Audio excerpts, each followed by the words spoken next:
Hello all of students, आज आपका फिर से स्वागत है सनशाइन स्टडी पॉइंट के वंदना मैम की कोचिंग में। उम्मीद है आप सब बहुत अच्छे होंगे और आपकी स्टडी भी बहुत ही अच्छे तरीके से चल रही होगी। चलिए आइए देखते हैं आज की आपकी स्टडी क्या होने वाली है। अपनी स्टडी में हम कहाँ आगे बढ़ने वाले हैं।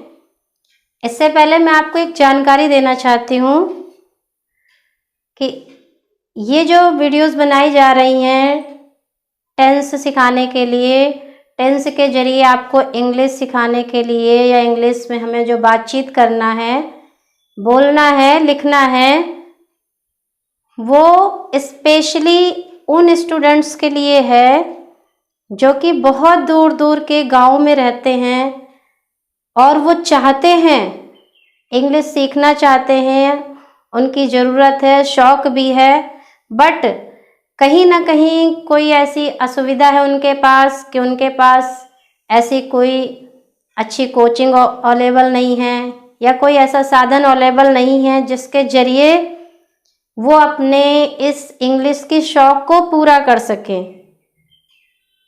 तो ये उन स्टूडेंट्स के लिए बहुत ही इम्पॉर्टेंट है। वैसे तो ये हर एक के लिए है जो सीखना चाहता है बेसिक तौर से कि हमें टेंस सीखने हैं, ट्रांसलेशन करना है, इंग्लिश सीखना है, हर एक के लिए है, बट उन स्टूडेंट्स के लिए ज़्यादा इम्पोर्टेंट रखता है जिनके पास कोई जरिया नहीं है। पर हम जानते हैं कि कुछ ना होते हुए भी बहुत दूर बैठा हुआ स्टूडेंट भी, उसके पास भी एक स्मार्टफोन जरूर होता है। तो मैं चाहती हूँ आप अपने उस फोन का यूज़ करिए, उसका फ़ायदा उठाइए, ना कि और चीज़ें देखने की बजाय कि हम कुछ भी फ़ोन में देखते हैं, अपना टाइम पास करते हैं। आपको अपना टाइम पास भी करना है, प्लस उसके साथ में आपको सीखना है। जब आपको कोई चीज़ उसमें सीखने के लिए मिल रही तो आप उससे सीखिए, उसका यूज़ करिए। एक चीज़ तो आपके पास है ही कि फ़ोन अवेलेबल है, दूसरी चीज़ आपके पास इस समय और भी है कि आपके पास टाइम बहुत है। ये जो लॉकडाउन का टाइम चल रहा है, इस टाइम का भरपूर फ़ायदा उठाइए। इस टाइम में आप जितना हो सके आपकी जो भी प्रैक्टिस अधूरी है, जो भी चीज़ आप सीखना चाहते हैं, आप उसमें बिल्कुल लग जाइए, आप उसको सीख लीजिए, इस मौके का फ़ायदा उठाइए। और जो शौक़ आपकी कहीं ना कहीं रही है, उसको आलस में आपने टाल दिया है या नहीं करना चाह रहे हैं या नहीं कर पा रहे हैं, तो उसको आप प्रोग्रेस करिए, अपने कॉन्फिडेंस लेवल पे लाइए कि मैं सीख सकता हूँ, कर सकता हूँ, और उसको अपना जुनून बना लीजिए। आपको पता भी नहीं चलेगा आपकी इंग्लिश लैंग्वेज या कोई भी टॉपिक है आपका स्टडी में कैसे आपका प्रिपेयर हो गया, आप उसमें जहाँ इतने पे थे इतने पे कैसे पहुँच गए। तो आप ये मेरी बात जरूर ध्यान रखिएगा और अपने इस मौके का फ़ायदा उठाइए। और इस वीडियो को आपको लाइक भी करना, सब्सक्राइब भी करना है, प्लस आपको बेसिक नॉलेज के लिए प्लेलिस्ट भी दिया गया है, आप उसमें जा कर के भी स्टडी कर सकते हैं। तो चलिए देखते हैं आज की आपकी स्टडी क्या होने वाली है। आप देख रहे होंगे कि हमारे बोर्ड पे प्रेजेंट कॉन्टिन्यूअस टेंस लिखा हुआ है, जो कि आप जानते हैं कि हम प्रेजेंट कॉन्टिन्यूअस टेंस ही पढ़ रहे हैं। तो अब हमें इसमें आगे पढ़ना क्या है, उसके नीचे आप देख लीजिए आपका क्या है, प्रैक्टिस एक्सरसाइज। हम continuous tense, present continuous tense के अफर्मेटिव, नेगेटिव, इंट्रोगेटिव में जो नॉट का यूज करना है, यानी कि हर टाइप हम पढ़ चुके हैं, स्टडी कर चुके हैं, और मुझे लगता है आप लोगों ने प्रैक्टिस भी की होगी, और किसी वजह से नहीं भी की है तो हम आपके लिए खुद प्रैक्टिस एक्सरसाइज लेके आए हैं, जो कि आपको कोई दिक्कत आ रही होगी तो इसमें क्लियर हो जाएगा। वैसे तो कोई प्रॉब्लम नहीं आई होगी, अगर स्टूडेंट ने अपनी प्रैक्टिस की होगी तो, हर लर्नर्स ने अपनी प्रैक्टिस की होगी तो, क्योंकि हमने साथ में आपके verb, meaning, step by step इसकी छोटी छोटी जो प्रीपोजिशन की प्रॉब्लम रही हैं वो सब मैंने आपको क्लियर कर दी हैं, ओन वर्ड भी आपको बता दिए हैं। तो 90% तो आपके सामने प्रॉब्लम्स नहीं आई होंगी और सेंटेंसेस भी आपके बहुत शॉर्ट ही हैं, इतना लॉन्ग नहीं है कि जिसमें ऑब्जेक्ट बहुत सारे हैं तो बहुत ज्यादा कंफ्यूजन रहा हो। इसलिए आप देखिए कि आपकी प्रैक्टिस एक्सरसाइज में आज आपको क्या बताया जा रहा है। तो आइए देखते हैं आपके जो ये 10 सेंटेंसेस हमने दिए हैं, ये आपके अफर्मेटिव, नेगेटिव, इंट्रोगेटिव जो 3 टाइप के आपको बताए गए सेंटेंसेस उसके मिक्सअप दिए हुए हैं। तो आपको जो नहीं क्लियर है आप इसमें देख लीजिए। फर्स्ट आपका क्या है, मैं एक पत्र लिख रहा हूं। मैं एक पत्र लिख रहा हूं, ये सेंटेंस हमारा क्या है, अफर्मेटिव है, नेगेटिव, इंट्रोगेटिव है। आप देख रहे हैं इसमें तो नॉट का यूज भी नहीं है, क्वेश्चन वर्ड भी नहीं है, तो इसका मतलब है ये सेंटेंस हमारा क्या होगा, अफर्मेटिव।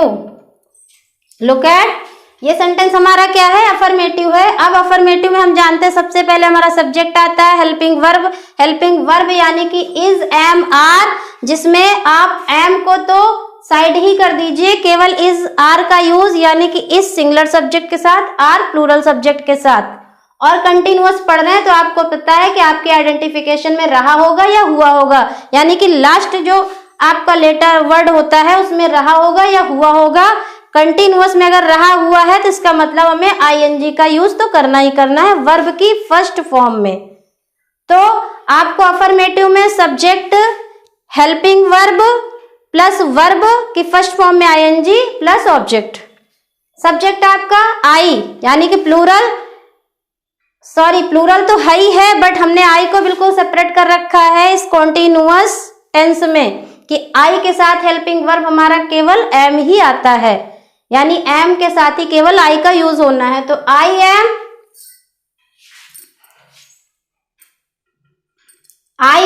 आपका हो गया, यानी सब्जेक्ट हो गया, हेल्पिंग वर्ब हो गया। आप किसका वर्ब आना है, वर्ब की फर्स्ट फॉर्म में आईएनजी। वर्ब हमारा क्या है, लिख रहा, लिखना हमारा वर्ब है।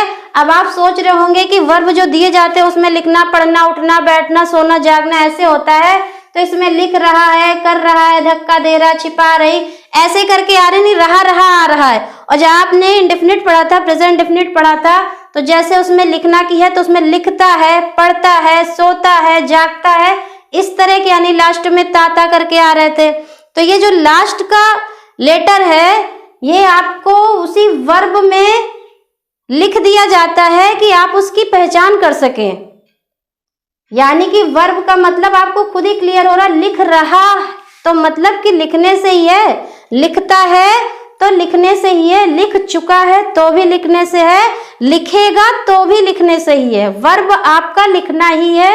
ये जो लास्ट का लेटर बदल जा रहा है ये आपका अकॉर्डिंग टेंस, कि आप जिस टेंस में पढ़ रहे हैं उस टेंस के अकॉर्डिंग लास्ट का लेटर जो होता है वो आपका चेंज होता रहता है। अगर ये चेंज ना हो तो आप कैसे इसको पहचान करेंगे, आइडेंटिफाई कैसे करेंगे ये कौन सा टेंस है। जब पहचान ही नहीं होगी तो सारे सेंटेंस ही सेम होंगे, फिर तो तब तो कोई रूल ही नहीं है। बट ऐसा नहीं है, तभी तो हमारे 12 पार्ट बने हुए हैं जिनमें आईडी अलग अलग बनी हुई है, तो वर्ब आपका क्लियर हो जाता है उससे। लिखना यानी राइट होता है, राइट में हमें आईएनजी लगाना है, राइटिंग, आई एम राइटिंग। अब आपका बचा क्या, एक पत्र यानी कि एक लेटर, पत्र मीन लेटर, तो वो हमारा किस में चला गया, ऑब्जेक्ट में। अब एक को अलग तो नहीं करेंगे, 1 2 3 जो भी आपका नंबर्स होता है वो जिसके साथ है उसके साथ ही उसी सीक्वेंस में लग जाता है, यानी एक पत्र है तो ए लेटर। क्लियर। नेक्स्ट, तुम नहीं सो रहे हो, सेंटेंस आइडेंटिफाई करिए आपका, तुम नहीं सो रहे हो यानी कि इसमें नहीं आया हुआ है तो हम किस में है, निगेटिव में। क्वेश्चन वर्ड तो है नहीं, इसका मतलब हमें इंट्रोगेटिव से मतलब नहीं है, केवल निगेटिव है आपका, निगेटिव सेंटेंस, तुम नहीं सो रहे हो। फिर आपका सब्जेक्ट हेल्पिंग वर्ब, आपको पता निगेटिव में हेल्पिंग वर्ब के बाद नॉट आता है, वर्ब की फर्स्ट फॉर्म में आईएनजी प्लस ऑब्जेक्ट। तुम नहीं सो रहे हो, सब्जेक्ट आपका यू, प्लूरल है इसलिए हेल्पिंग वर्ब आपका are, you are not sleeping, sleep सोना जिसमें आईएनजी लग गया, स्लीपिंग। नेक्स्ट आइए आप, क्या तुम मजाक कर रहे हो? क्या तुम मजाक कर रहे हो? इंट्रोगेटिव के जो 2 टाइप आपको बताए गए, जिसमें फर्स्ट टाइप का आपका सेंटेंस है जो क्या से स्टार्ट होता है, जिसकी इंग्लिश नहीं बननी है, यानी कि हम हेल्पिंग वर्ब से स्टार्ट करेंगे। तुम के साथ आर आना है। Are you joking? मजाक करना, मजाक कर रहे हो। मजाक करने की जो इंग्लिश होती है वो जोक होती है, जिसमें हमने आईएनजी लगाया तो जोकिंग। नेक्स्ट, हम सड़क पर क्यों नहीं दौड़ रहे हैं? हम सड़क पर क्यों नहीं दौड़ रहे हैं? आपका ये सेंटेंस कौन सा है? इंट्रोगेटिव ही है, बट इसका सेकंड टाइप है, जिसमें क्या अगर बीच में आता है या अदर क्वेश्चन वर्ड कहीं भी आते हैं तो उनकी इंग्लिश हमें सबसे पहले बनानी होती है। तो यानी कि ये हमारा इंट्रोगेटिव सेंटेंस है और ये थर्ड वाला भी इंट्रोगेटिव सेंटेंस ही था।